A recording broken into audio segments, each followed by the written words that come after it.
Hello, friends. Welcome to Creative Medicine. In this lecture, we will learn about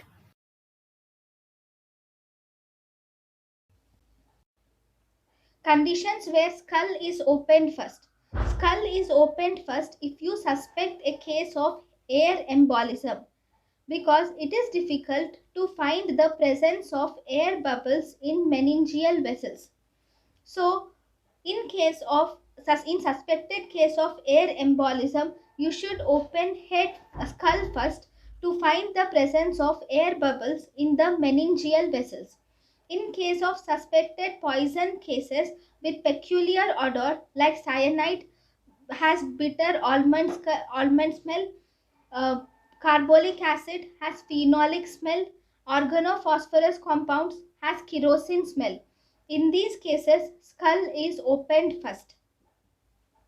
Conditions where abdomen is opened first.